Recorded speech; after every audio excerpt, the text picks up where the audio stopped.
1810, um movimento iniciado por simples religiosos iniciava a independência do terceiro maior país da América Latina, ele mesmo, o México. Depois de 2 anos, finalmente podemos ver ele de novo, o México. Bom, tudo começou com Miguel Gregório Antônio Ignacio Hidalgo e Costilla Galgamondar de Villaseñor. Meu Deus, que nome grande. Bom, tudo começou com Miguel Hidalgo e Costilla. Ele foi um religioso e reitor do Colégio San Nicolás, uma das mais antigas instituições de ensino das Américas, que ficava lá na Nova Espanha, o México, quando era colônia ainda. Lá, quando reitor, estudou a fundo o iluminismo humanista, que no início do século XIX estava bem no hype lá na Europa. Ele leu os livros de Rousseau, Voltaire e Montesquieu, todos proibidos pela coroa espanhola. Já que ele estava lendo uns livros meio proibidões, Miguel é expulso do cargo do reitor e vira pároco, um padre de paróquia, e era bem popular entre os fiéis dele. Se tornou crítico do absolutismo monárquico da Espanha, da escravidão e dos impostos abusivos cobrados aos indígenas. E como pároco, ele se tornou um grande professor para os indígenas. Ensinou apicultura, cultivo da vinha, criação do bicho da seda e ele criou uma olaria também. É importante saber que em 1808 Napoleão invade a Espanha e coloca o seu irmão, o José Bonaparte, no trono espanhol. Só que o José era um rei ilegítimo, né? E ninguém gostava dele. E começa uma crise política na Espanha e suas colônias. A nobreza espanhola, que controlava as colônias, mesmo sem o rei, continuam no comando da Nova Espanha. E os crioulos acreditavam que, sem o rei, eles deveriam comandar a Nova Espanha. Só passando o BSzinho, os crioulos eram, tipo, a classe média dos caras, tá ligado? E os crioulos, mesmo ainda querendo manter submissão à coroa espanhola, também queriam a autonomia da colônia, que era a colônia mais rica da Espanha. E começou uma briguinha entre esses dois grupos. Ou seja, duas facções poderosas se formam. Os realistas, que queriam manter submissão total à coroa espanhola, e os autonomistas, que queriam autonomia em relação à coroa, com certa submissão.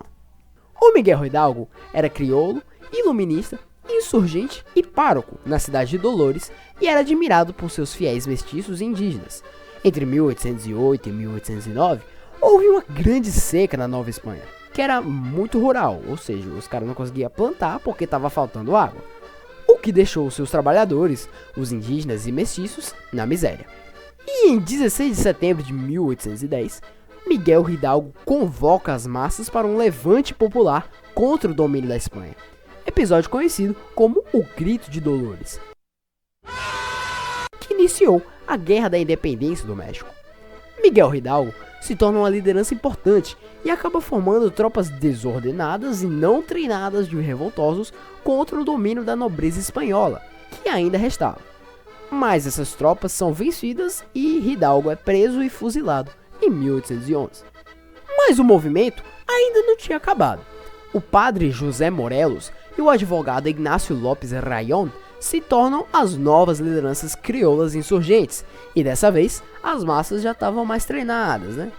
Mas não sejamos românticos, a maior parte dos crioulos exploravam o trabalho dos mestiços indígenas e era escravocrata.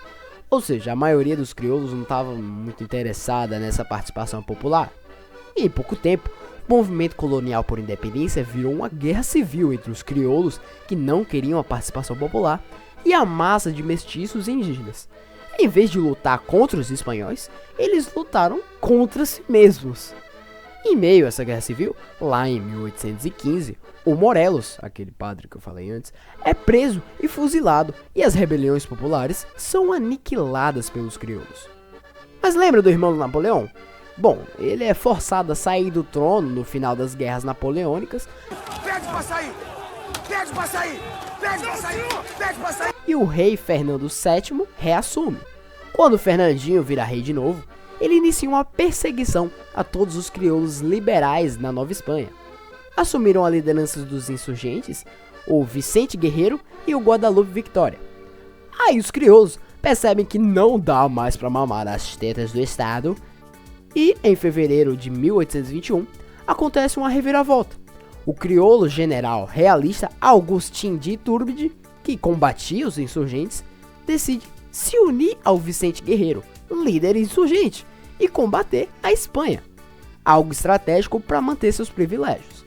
Então eles criam o Plano de Iguala, que estabelecia 3 garantias para o país que eles iam criar: independência da Espanha, catolicismo como única religião e a união e igualdade dos habitantes. Algo bem iluminista, meio outsider, tá ligado? Meio Revolução Francesa, tá ligado? Formava-se então uma fundição entre os exércitos que antes eram inimigos: o exército trigarante, sob comando do Iturbide. O exército trigarante começa a ganhar apoio de todas as províncias da Nova Espanha e as tropas espanholas ficam isoladas e fracas. Assim, os insurgentes já controlavam quase todo o território da Nova Espanha.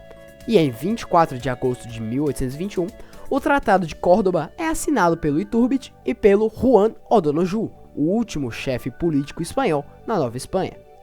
Esse tratado fazia a coroa espanhola reconhecer a independência de sua colônia, ou seja, estava quase tudo ali batendo ali pro final.